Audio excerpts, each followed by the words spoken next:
Welcome to Your Thoughts, Your Reality Radio with your host, K. William Spencer and friends.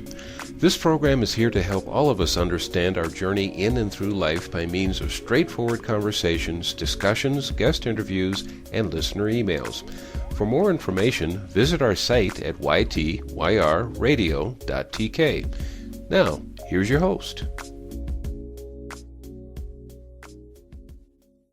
Hi, and welcome to Your Thoughts, Your Reality Radio. This is K. William Spencer, as always, your host. Today we have a very, very interesting guest I want to introduce you to. As you know, in my shows, I always do a pre-interview with every guest, just to make sure that this guest is one that I want to share with you. And we got into a conversation that lasted almost 2 hours. She is very, very authentic person. She is from London, so she has that British humor, which is, for me, I love it. And she is a author. She is a transformational leader. And as she makes sure that I put this in here, she is a mom. She's also been a business journalist, an international property owner, and her book is titled... Now all of a sudden I can't read my own rating, isn't that? Oh, Connect to an Authentic Success. I have to stop writing so fancy. Anyway, let me introduce you to Amanda Steadman. Hello, Amanda. Are you here? I'm here. Good morning. Good morning. Mr. William and everybody. Okay. I'm laughing because you called me Mr. William, but that's okay. Is Kirk or William, whichever one you want to call me. Kirk or William. Yeah. Good morning, Kirk. That'll work. Everyone. So, Amanda, tell us a little bit more about this book of yours. Okay, well, there's a little story around the book. I know I mentioned it briefly to you, but a few years ago, my husband and I were doing very, very well in London. We built a business of 6 figures. Everything was going great. I was pregnant. And then suddenly, within the space of 90 days, the business went. We had to move home. And then we moved into a different property and we got broken into, and they took every material possession you could possibly think of. 2 years worth of video work, the lot. And I kind of thought, oh, this is a big sign from the universe that we need to change direction. So in this moment, this book came into my mind. I hurriedly wrote down these 7 or 8 steps and started to put the book together. Took me 3 years, including 2 children in between. But finally, I got it out this year, and it became a bestseller on Amazon. And it's about the message to be who you are, to be not who you think you should be or who your dad said you should be. It's about who you want to be and who you are, and then you build a life from there rather than following somebody else's path. And it's also about getting out of challenges. Everybody's has their own challenges at the moment, especially the last few years. So it's about how to get out of that and move forward in your life today, not tomorrow. You said it seems like what you're talking about is just the whole idea of this whole show. Just being authentic, being who you are, and being who you want to be. So tell us a little bit more about that part, because that's definitely what the show is about.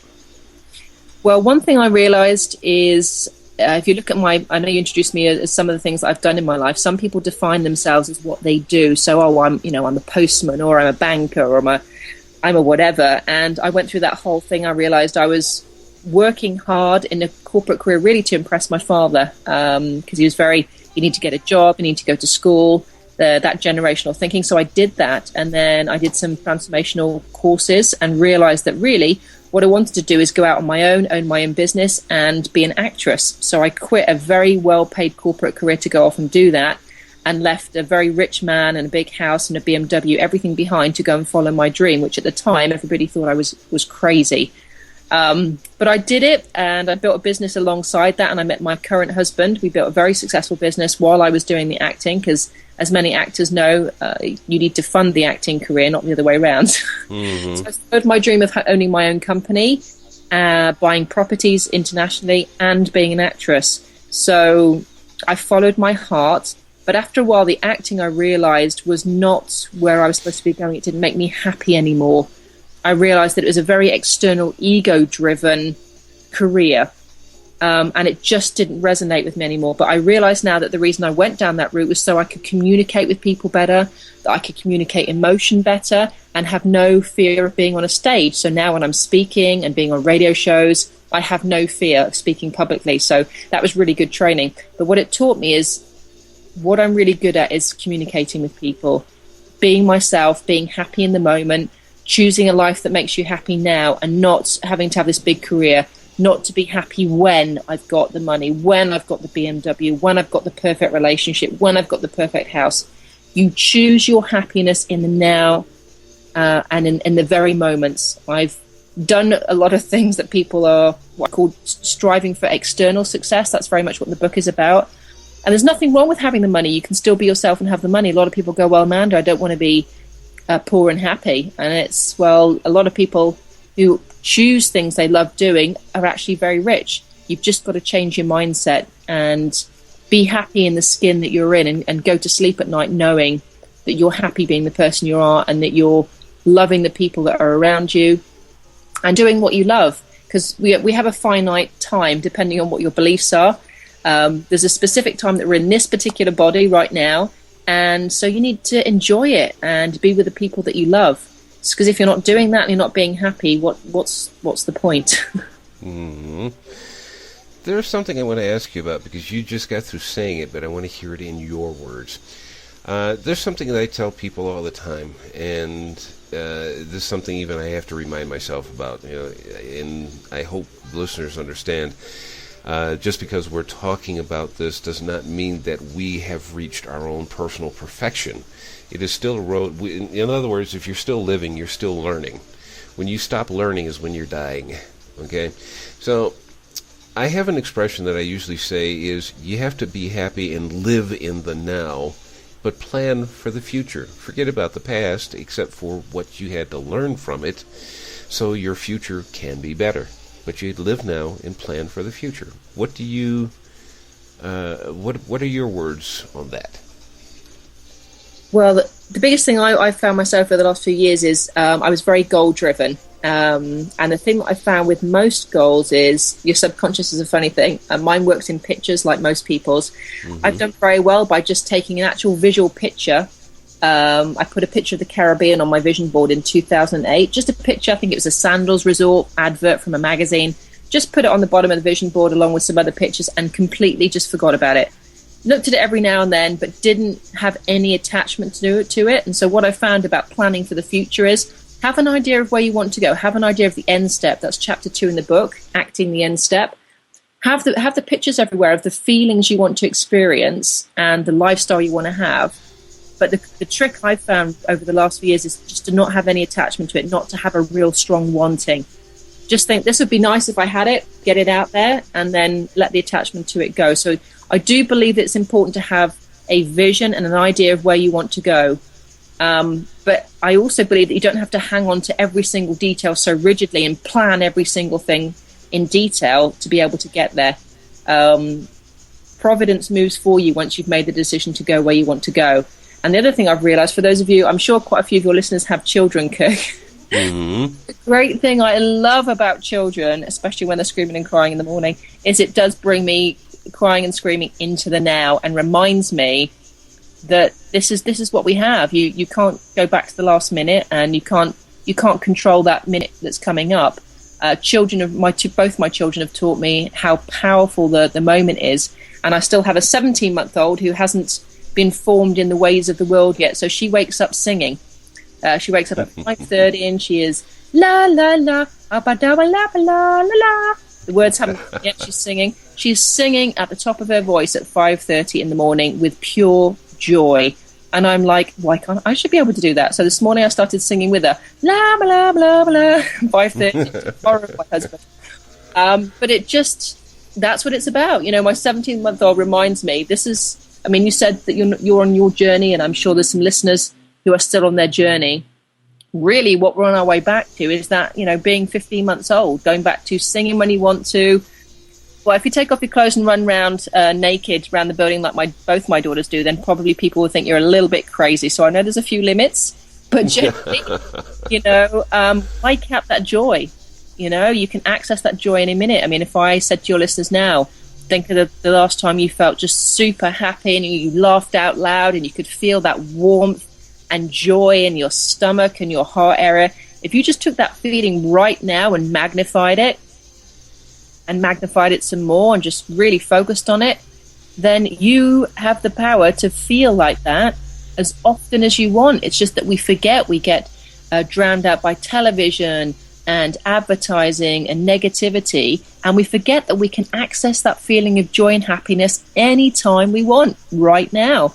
And I think as adults, we just forget that. So my message to people today is be a 15-month-old today. Do something crazy and joyful. With that, I'm going to actually ask you, if you don't mind, changing the format of the show just a little bit. We're going to get into a discussion. This is what got us into an hour and a half or 2-hour conversation yesterday, actually.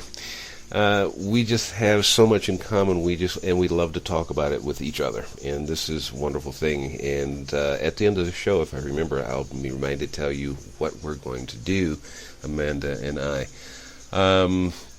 But before we get into that, there's a part that she's talking about in here, that Amanda's talking about in here, that I do want to discuss just openly and just freely, as she and I have come to do, is something I did over this past weekend. I was invited to a party for a 12-year-old kid, a boy, and I ended up playing, at my age, playing basketball with a bunch of very young teenagers, and some that weren't even teenagers, like 10, 12, 11, so on years old.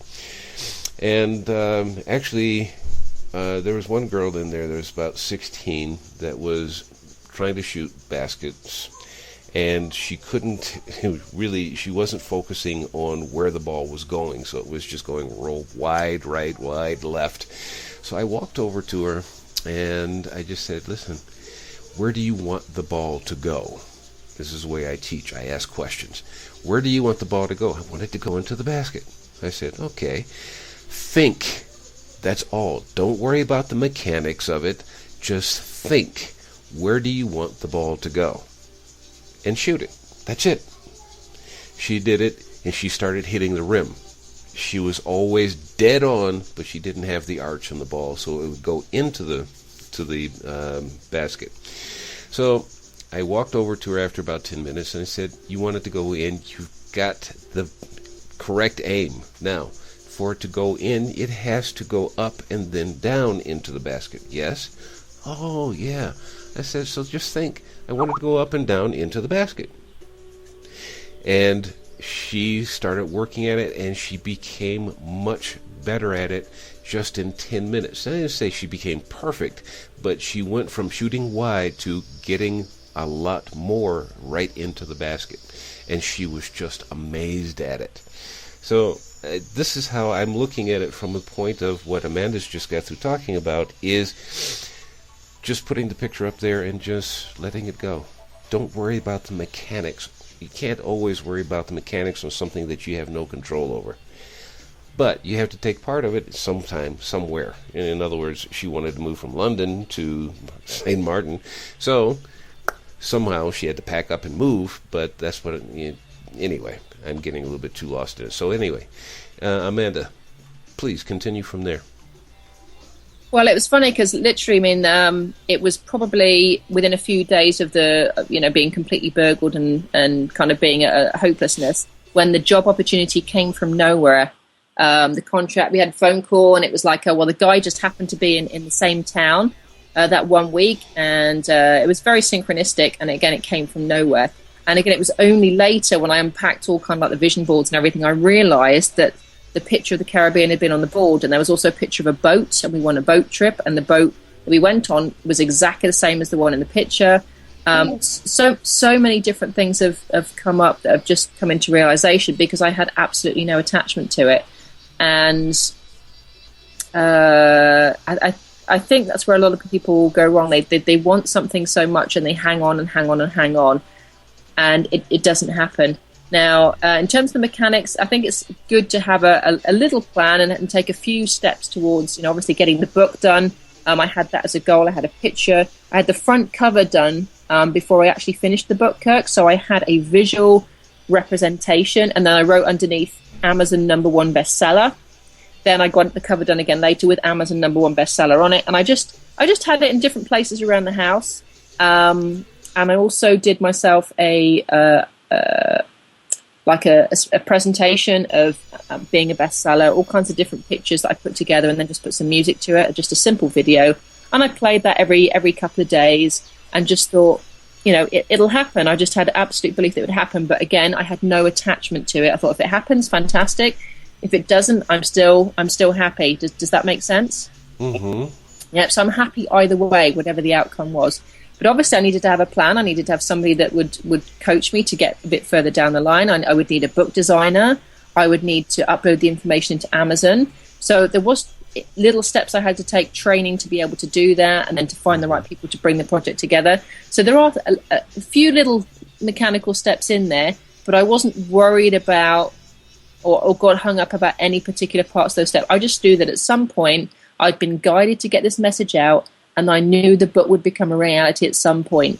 In the past, I would always put a lot of pressure on myself to have each step done by a particular day, and I'd have to achieve it by a particular day, and I would put so much pressure on myself that you just kept getting disappointed, and then the negativity goes up, and then you don't realize it. Mm-hmm. So after having children, I basically surrendered to, okay, I know I'm going to be an author, I know I'm going to be a speaker, and I'll get income from it. I'm just going to do what I can on a daily basis and enjoy who I am and be who I am and have that picture there. And I just have a feeling, I have a knowing and a trusting, that's the word I want to get to, sorry, Kirk, a trusting that if it's the right outcome for me, it is going to happen. And I just have that picture in my mind, and then I forget about it. Yeah. There's one other thing that I wanted to ask you here real quick, and we're going to come back to those thoughts a little bit later. The thought that I have here, I have two words written down, but I'm not going to say the two words. I'd rather describe them. And you were talking about how to regain the childlike nature. The childlike nature, generally, and you're a parent of two, I have two, but mine are adults. But actually now I'm a grandfather, but okay, we'll go into that another time. And anyhow, just going back into children, as I told you even yesterday when we were doing the pre-interview, I used to be a school teacher and all that. And children have a wonderful way of just living right now. And that's all they know, really, is right now. As we become older, we start planning on the future and what we're going to do with the future. But the future seems so... I remember those days. The future just seems so far away. There's nothing that's really close. Tomorrow is a long time away. Next week is almost impossible. Anything more than a week, it's like, my God, that's just too far away. As we become adults, it's like, yeah, okay, a week or two is no big deal. But we have this way of, we want to be adults when we're children, and then when we get to be adults, we want to, is either we feel that we're just kind of rooted into this area right now, and this is what we have to do, this is what we have to perform. As you were saying, you're doing a lot of this just to satisfy your father's desire for you to be successful, which basically meant, in my own words, is that you had never really identified with yourself until later, and then you just said, this is what I want to do. This is where I'm going to find my happiness. And I can still be successful, but I want to do it my way. But you also, in this transition, found yourself, as you're even saying just recently, you want to wake up with that smile on your face. Not, oh God, it's another day and I've got to do this, that, and another. Wake up with a smile, with laughter, and just go, right now, everything is beautiful. And what I do when I wake up is, everything is fine. I'm going to be happy today. I am happy right now. And it just continues. It continues with the whole day. And start with something positive. So, in other words, go back to your childhood. Live that childhood way of looking at life. So, as always, Amanda, you sit there so quietly. Sometimes I wonder if we're actually still connected. It's okay. No, Are I'm you still listening. there? I'm Okay. listening intently, Kirk. Okay. That's another thing I've learned. Listening intently Yes. makes other people feel approved of, and gives them a very positive vibe and message. So I love talking, but I also like to really focus on listening to other people too. So I'm Yes. right with you there. And as I said, I think my daughter, especially my youngest, is really leading me again down that path. I did get a little bit stressed while I was getting the book done, because obviously I did actually set a date for the book launch. So I did get a little bit stressed around that time because there was so much to do in such a short time. But since that launch has happened and the book's out there and I'm setting up contracts with bookstores, that kind of thing, the pressure's off a little bit, and it's given me time to get back to the now. And I think when you don't necessarily live in the States or UK or Europe per se, you're out somewhere else. You're out of that kind of high speed. I'm going to use the word rat race. It gives you a chance to reflect and to stand back a little bit. I mean, I've spent a lot of time in the Caribbean now, and the people here, it's too hot to rush. It's like, yeah, man, it's too hard to do. And you don't want to be rushing anywhere. And a lot of people that are outside those societies, family is very important. I've seen that here. Family. I know religion's a different matter, but they have family and religion, and they have time together. Family is really, really important. Life is slow. A lot of people don't drive over 30 kilometers an hour, and so you've got there's a little bit more of a window to be in the now and to appreciate the now. So I think for those people that are in the faster moving places, just make a decision to take time out to do it, and to just check in with yourself. How are you feeling? Because we are controlled by our emotions. And like you say, if you want to, you can choose your attitude from the morning. You can choose to be happy. And going back to being a child, I know for me sometimes I get a little bit too serious. I just look at my 17-month-old and decide to do something really crazy and silly, and then there we go, we're back in the moment. So I think just be crazy sometimes. Just think, what do I feel like doing? What's going to make me happy right in this instant?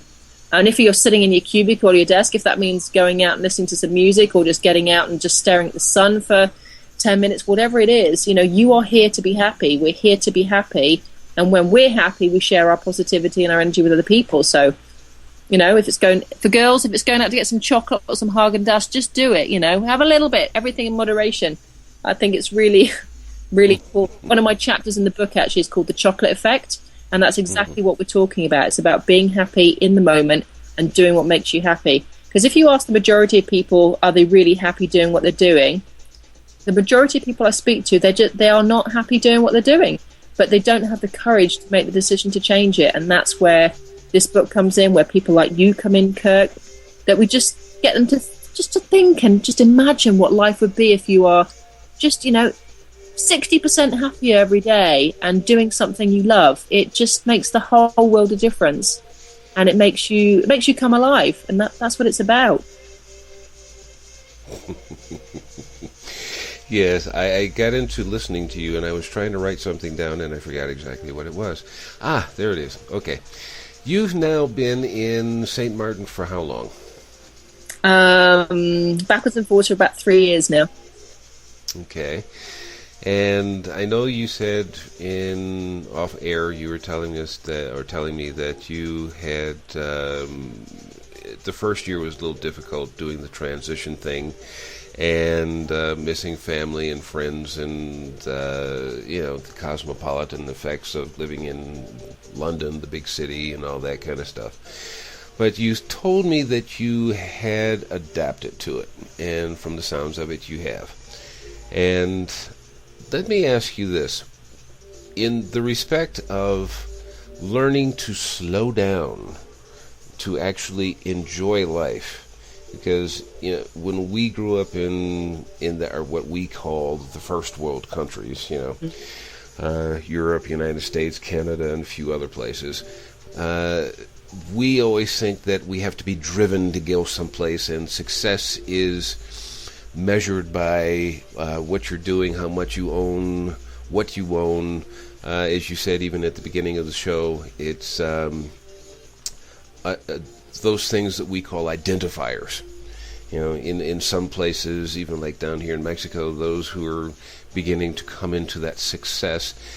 Success is measured by what kind of car do you drive, where do you live, what area of town do you live, what kind of cell phone do you own, and so on and so forth. How has that changed for you?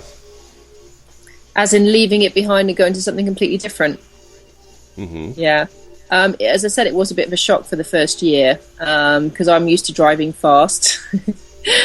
And it did take me a while to get the courage to drive here because you have chickens and goats and children and dogs and every kind of animal in the road sometimes. And you also have children on motorbikes. So I just thought the best thing to do is to drive along at 20 miles an hour and just, take it really easy. Before I came here, I had a BlackBerry, which I was on all the time, very addictive. I didn't get a BlackBerry here. I got the most basic mobile phone for about $40. Sometimes it works, sometimes it doesn't. Communications on the island here are very hit and run. And even with the internet connection, when I first got the internet connection, sometimes you had it, sometimes you didn't. If it rained, you just lose the internet connection. So things like that, the universe, I just look at it now, looking back, the universe was saying, hang on a minute, just slow down and just really, you already started on the quest for what real success is, which is being happy with who you are as a person, finding that inner joy and being in a family and having friends who love you and you love them back. That's what life's about. If you talk to anyone that's had near-death experiences or people that have gone through, facing death, they always say, look, the most important thing to me is the love and the people in my life. They don't go, oh, I wish I'd worked more, or oh, I wish I'd had a bigger house, or any of that stuff. It comes down to the love that you share with other people and the love that comes back to you. That's basically what it comes down to. So I had a mirror in my face saying, this is what it's about. And I did miss a lot of things from Europe, and as you say, the cosmopolitan stuff. But what I learned to appreciate was, hang on a minute, this is a gift here. I've been given to really go within. I had to really go within and find it within, and just say, look, it's everything I need to know. It's a bit like the Wizard of Oz. Dorothy was on that big long trek, and to me, the wizard really is your ego saying, you'll be miserable wherever you go. I'm going to follow you wherever you go. You're not worthy. You can't do this stuff. You just can't do anything. There's always that horrible negative voice, which is your ego in your head, which you can very easily say to shut up. You are the boss. So I said, look, I'm the boss. I'm going to be happy now. And it was that conscious decision that really helped me to appreciate everything that was going on. And every day there's always a million things to be grateful for. And gratitude, really focusing on gratitude, being happy in finding the happiness within, and being grateful for everything that you do have right now in this moment. And when you focus on those feelings of gratitude and feelings of joy, then it emanates. It just expands. So that really was how I managed the transition, going within and having gratitude for everything that I did have. I think that's a perfect lead-in for something I want to ask you to explain just before we go into break in a couple of minutes. I introduced you as a transformational leader, and you had a cute way of explaining that before we got on air. So I'll let you explain that, and don't forget the humorous way you said that. So explain to us what a transformational leader is. Well, I can't remember what I said now.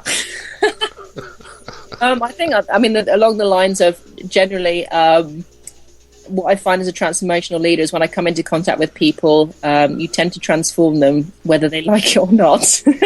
There you go. That's it. Yeah, and I mean that in an energetic way. Everything is formed full of energy, and for the biggest skeptics and cynics out there, if you talk to some of the physicists now, they call it the quantum field, which is an infinite field of energy, and we're all made up of energy. Everything vibrates at a particular level. So if you're coming from a very high vibration of positivity and you're in the company of people with low negativity, then you will tend to pull them into your sphere and give them some of your energy. So even whether it's not verbal, or physical, there will be an energetic exchange. And what I find is that people start asking me questions about what I do, and even though they might be slightly not happy when they talk to me, they'll be complaining about something or the weather or someone.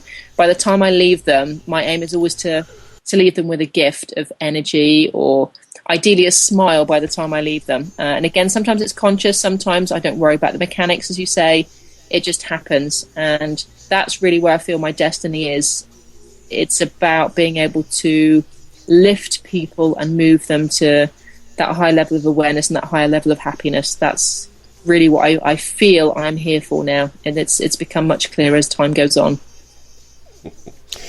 Okay, before we go on a break, I'm going to throw in my own little 2 cents here, because you reminded me of how in my first marriage, where my children came from, we used to travel from Chicago to Denver a lot. And my kids, when they were around 5 years old, I learned something from my father. Is you can talk to anybody and you can always make somebody smile just by saying hi. He didn't actually tell me this. I just watched him as a child, and it was just amazing just to see him. He would get out of the car, go put some gas in the car, you would end up talking to somebody, and he always ended up with a smile on the other person's face, and they were happy to see him come. And when he came back to the same place, if the person was there, they got into another conversation. But just traveling interstate in the United States, you would get out and do the same thing, ended up talking to people, and my kids used to ask me, "Daddy, isn't there anybody that you don't know?" And my answer back to them was from Will Rogers. I don't know if you know about him. He was famous back in the States, back in somewhere around the 1920s and 30s and stuff like that. He died in a plane crash. And one of his quotations was, "Strangers are friends that I just haven't met yet." Oh, I've heard that before. Yeah. So basically, what you're talking about is just bringing in that positive energy to somebody else, and when you leave them, they're usually smiling, which is something that's very nice. Now we're going to go take a break, and we're going to come back with Amanda Steadman, and she's going to do that slingshot effect with us, and she's going to tell us about what life was before she moved to St. Martin's and is now living the tropical life. And as we spoke yesterday, she was avoiding a storm. So anyhow, we'll be right back. Stay with us. Hi, this is K. William Spencer of Your Thoughts, Your Reality Radio. Join us every Tuesday and Thursday for enlightening, humorous, and intriguing conversations that I have with my co-host or our guest, all to help you look at life and your choices differently. For more information, go to www.ytyrradio.tk, or if you prefer, www.ytyrradio.wordpress.com. Are you ready to put an end to thinking about how you wish it were and take action? Take this step to find out more by going to coachingbyria.com, and you can receive your free consultation session with Coach Ria.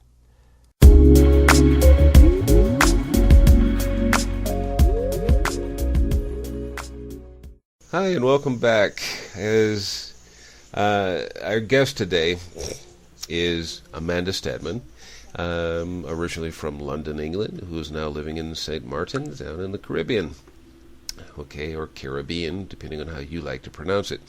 Anyway, Amanda has been talking to us about her wonderful book, her transformational leadership, being a mom, and she's told us a little bit about her life before leaving the UK to move to the tropical and learning how to enjoy life without being in a hurry to go everywhere. So now she's going to tell us about some point in her life where she was doing something and just went, I need to make a change.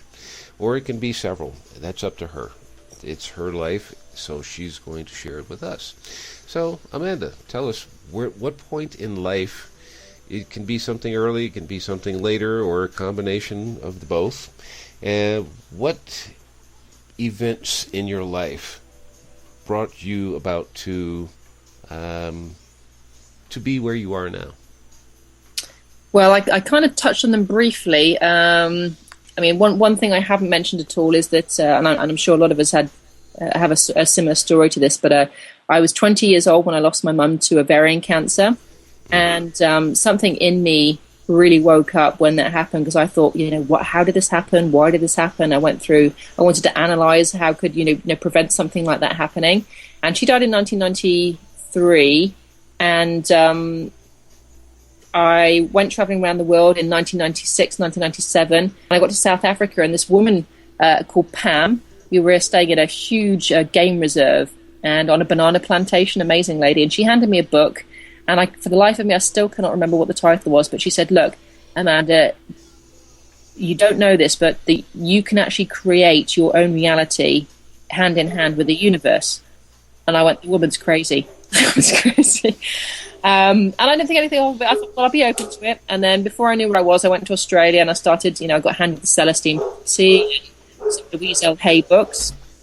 And that really began the self-development journey. And then I went into corporate, and I got into more what I call sales personal development with Brian Tracy and Tony Robbins, a lot of the big gurus. And I was earning a lot of money. I went from earning nothing to some very serious money in a short period of time by just following the success principles of holding what you want in mind, setting the goals, and taking action steps towards it. Very simple formulas, but I believed that I could earn that money, and I did.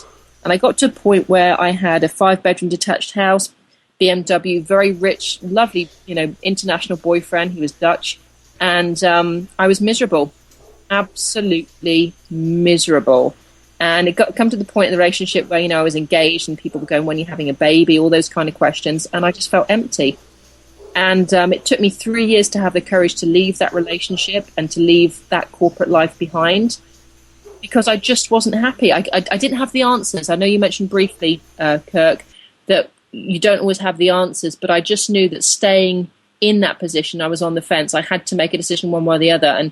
And for a few weeks after that, I thought I'd made the wrong decision, that I'd left him for the wrong reasons. But looking back now, I know I made the right decision. But I remember the night before we left that house, I was packing the boxes, and I cried for I think it was 12 hours straight, until the new owners of the house came that morning, and I was still crying, packing the boxes, trying to get everything out of the house. And I was beating myself up saying, why am I doing this? He's a great guy. Look at this beautiful house. You've got a career and a BMW, and you are crazy, woman. Absolutely crazy. But I followed through because my intuition, there's that voice in your head that says, this isn't right for you. You deserve better. I can't, it's very difficult to describe, but I just trusted that voice in my head, and I followed it. And I moved out into a friend's place. And then I got to the point in my life where I just didn't want to be in a relationship. And as soon as I got to that point, I met my current husband, which is funny. And I started to build a company with him, and I decided at the point acting was the way I wanted to go. So I followed my dream. That was a real burning desire. I even visualized me winning an Oscar award. I could still tell you the dress that I would be wearing, all of that. Who knows? It might still happen, Kirk. It's still in. Yes, it's in, true.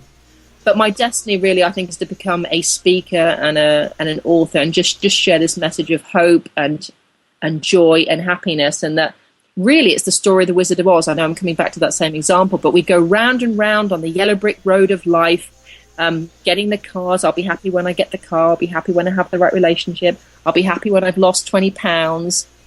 All of these things, I'll be happy when. And what we don't realize is you can be happy right now in the moment. And I went through all of that myself. And I think the universe taught me a lesson again a few years ago when we lost everything with the company. I think I'd got off track. I was working very hard at my business. But I think when we look back, me and my husband said we weren't really happy. We were making the money again. And we were freedom. We were our own bosses. But it wasn't really our destiny. So again, the universe decided to kind of teach us a lesson, say, look, you need to go on a different path. And when you don't listen, that's what happens. Things get taken away from you on the material sense and pushes you in a different direction. So I wasn't listening. Now I'm listening to where I need to go, and I act on those opportunities, those instances and people that come my way. And I'm much more trusting of what the future brings without having to worry about it. I don't worry about the future because I have no control over it. I only have control over the present moment.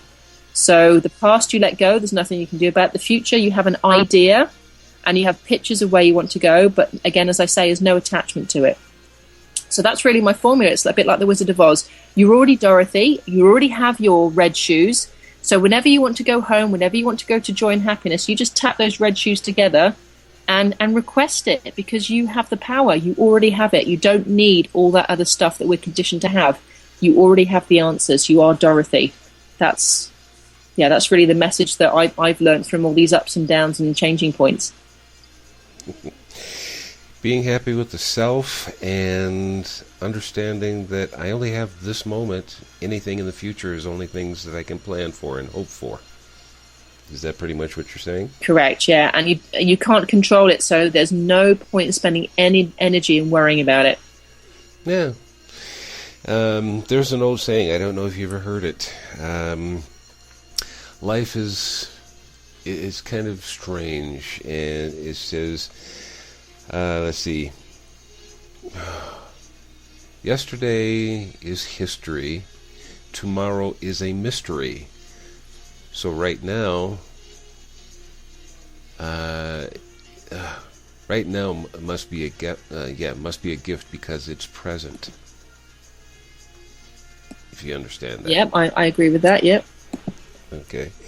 So yeah, be happy with what you have now, and plan for tomorrow, because you only have the moment that you're in at the moment. We only have this moment right now that you and I are sharing with each other. Exactly. So exactly. Let's make the best of what we have at the moment, and we'll plan for something later. Speaking of which, we'll still have something I'm going to bring to the attention of our listeners a little bit later. So anyway, enough of my interruptions here. Continue on from there. I just want to share a quote actually that I put onto my Facebook yesterday, just in terms of happiness. It's a very simple one, and it's happiness is like a cloud staying up there no matter rain or shine. It's just a nice little simple one, but I thought that would be quite good for people to remember. Happiness is like a cloud staying up there no matter rain or shine. That cloud's still up there, drifting along quite happily. Yes, quite so. You're going to have me coming up with a British accent here pretty soon. Okay. Which isn't all that difficult for me to do, but anyway. I do always want people to understand me sometimes, because we have a lot of Americans here, and sometimes if I talk too fast, they kind of look at me funny, and I'm thinking, oh, have I talked too fast? Well, no, it's not a problem there for me, but okay, if somebody else is if they're saying, okay, you're talking too fast, Amanda, I'm sorry, but you're listening to this on YouTube, so okay, you can reverse it and go back and listen again. So, anyway, Amanda, please continue. Is there anything else that any other transitions that you came through in life that made you just go, wow? Well, I know you were talking about a lot of them yesterday, so if you can remember any of them. I think really it's again the biggest revelation is that you are in control of your emotions, and even though I've known for many years there's lots of energy, and I know I mentioned energy on the previous section, everything does come down to energy, and emotions are energy, and the reason why we don't achieve a lot of what we want in life is because we keep holding on to all these emotions: anger, grief, lust, pride, and those are the biggest things that get in our way. And the only person that's standing in your way of achieving anything in your own life is you. You are the boss. So you have the power to control your emotions. And I recently learned a few techniques that really have helped me with this. And they're very simple about just, sometimes if somebody frustrates you, you get that horrible feeling in your stomach. Basically, I just release that emotion now. And the more you release that, it's like, I think sometimes human beings are onions. When you're a baby, you're a little baby onion, and then you build up layers and layers of conditioning. And what I feel now is what I'm doing is I'm going back. I'm taking off layers and layers and layers of built up emotions and people telling me what I should do and how to behave and all of that stuff. And I'm shedding all of that off and going back to just pure me, really. I know you can't go back to act exactly like my 17-month-old baby, but if I shed the past, I don't carry any of the past with me. If I don't worry about the future, and I just really enjoy the now, then a lot of those layers of that onion get shed very quickly. Plus, if I get rid of all those pent up emotions that are held in my body, again, that energy is affecting different parts of your body. If any of you listening have illnesses, it's quite likely that you're holding some kind of energy or emotion that's affecting that part of the body. If you can learn to release those emotions, and again, that helps takes the layers off, then you become lighter and lighter and eventually become a little baby onion again. And that's really my goal. I'm focusing on becoming a baby onion, Kirk. That's my goal for the moment. Imperturbability, freedom. I think it's really where a lot of human beings are heading right now. There has been a huge shift in consciousness. I'm sure that many of your listeners, they wouldn't be listening to this if they hadn't started that particular journey.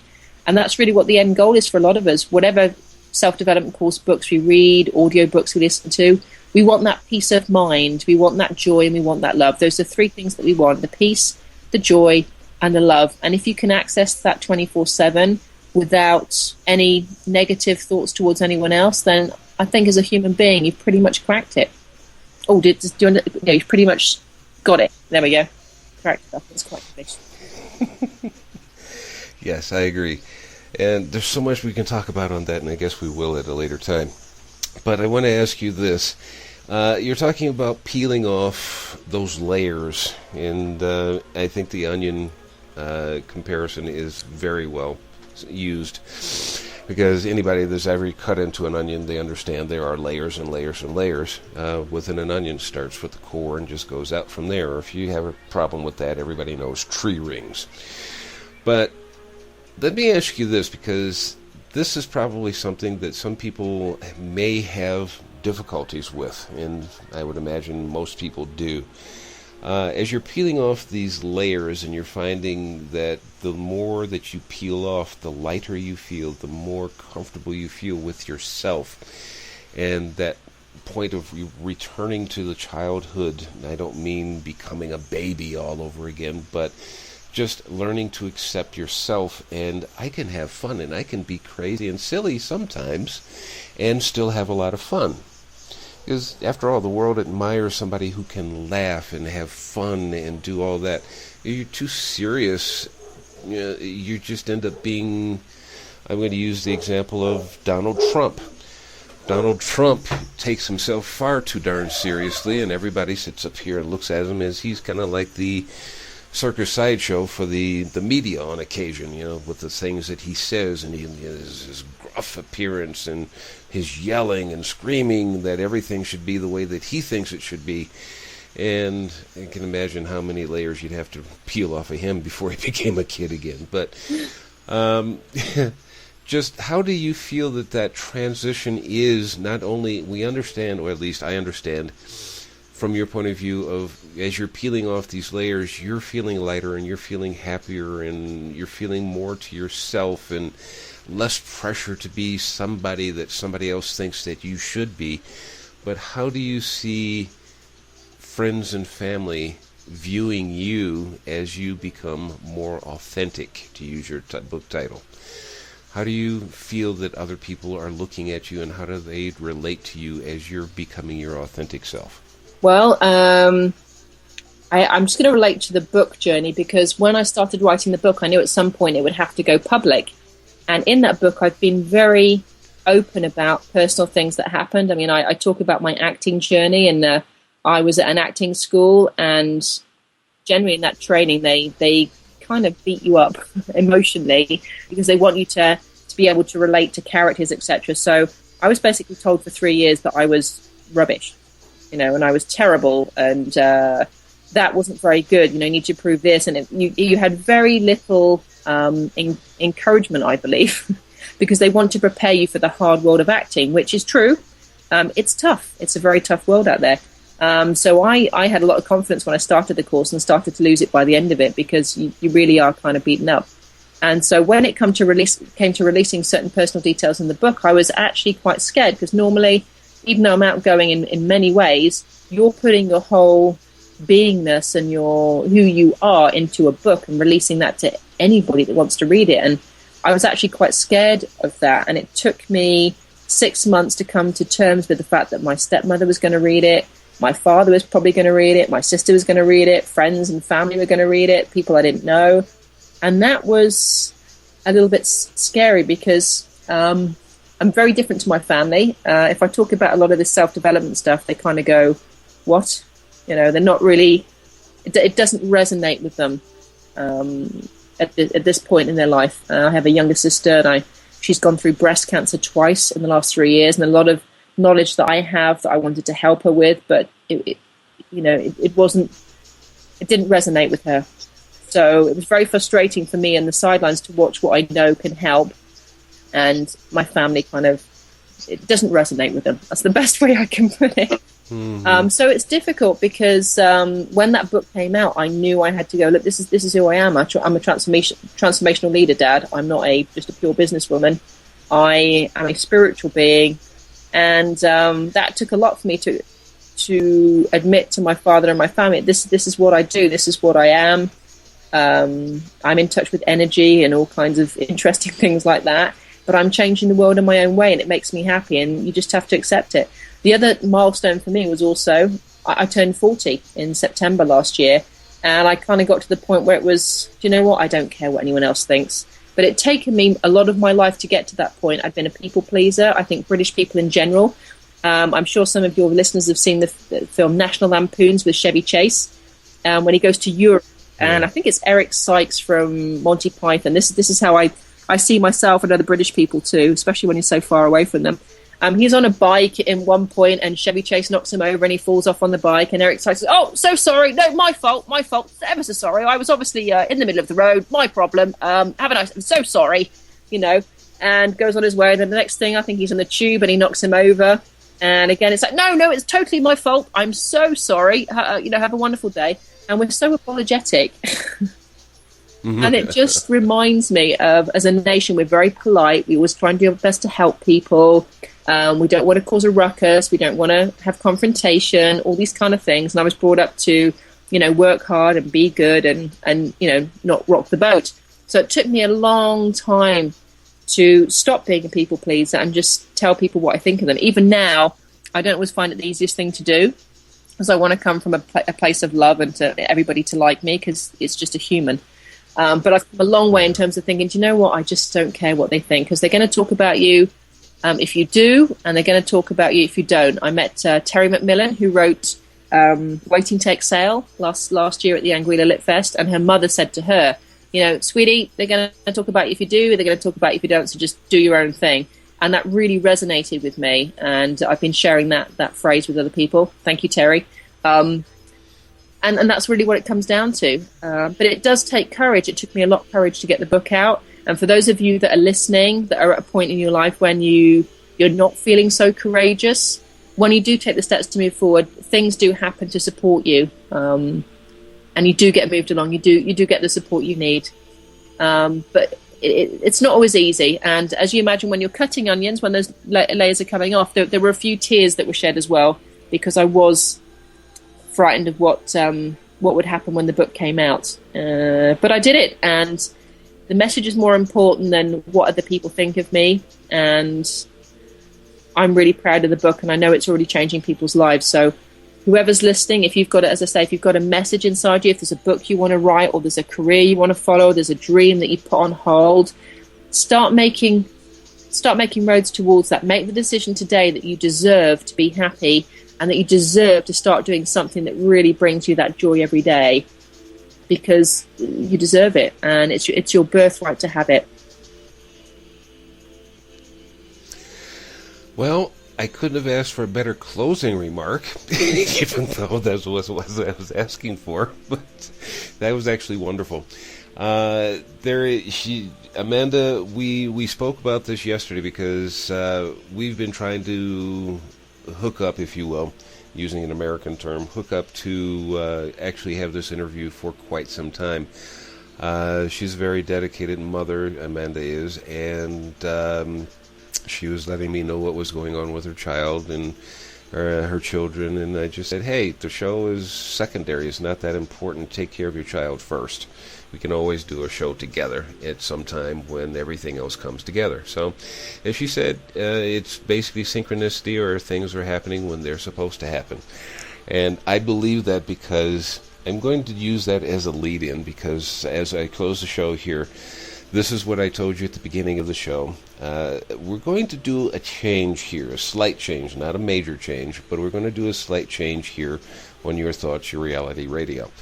This name of the show is staying the same, but instead of just doing a show pretty much as you heard before and what you heard here with Amanda and I today, after talking with Amanda and a couple of other people that you may have heard on the show before, and one that's actually going to be aired tomorrow.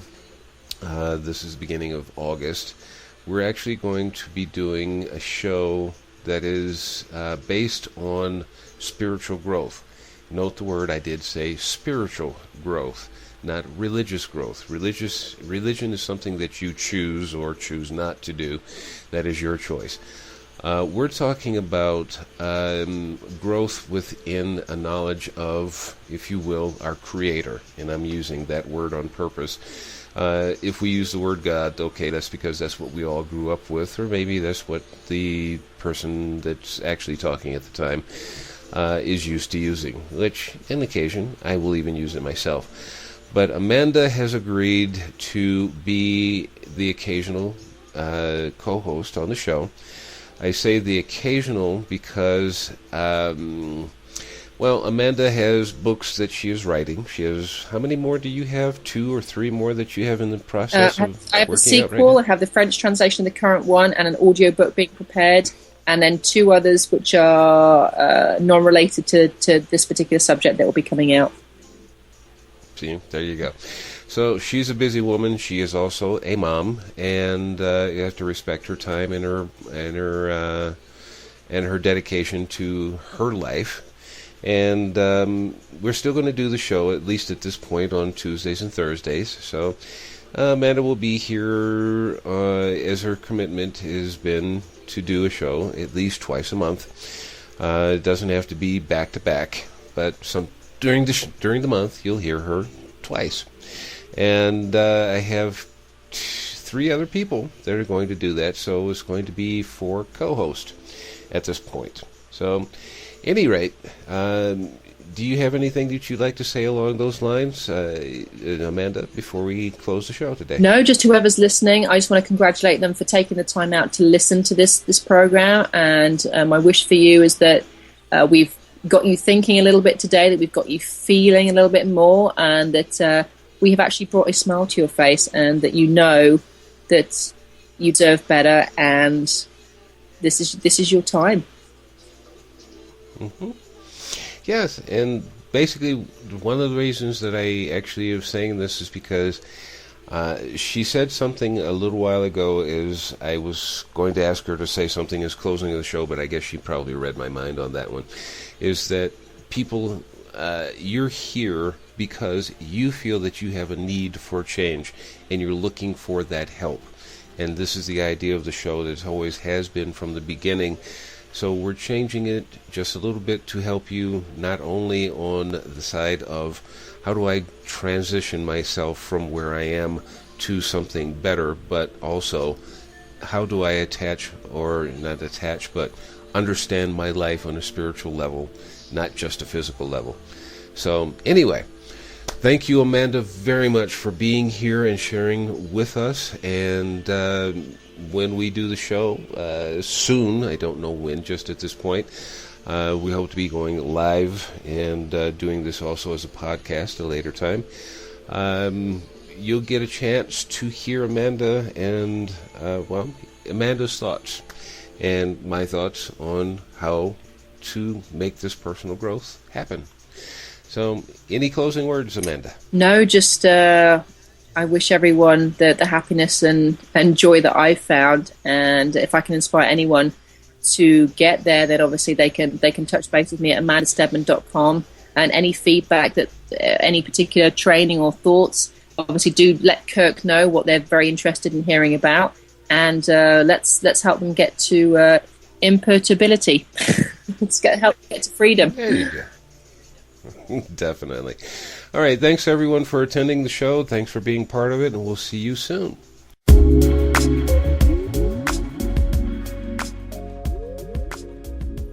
Thank you for joining us on Your Thoughts, Your Reality Radio. Be sure to follow our schedule, events, blog, and more at ytyrradio.tk or ytyrradio.wordpress.com.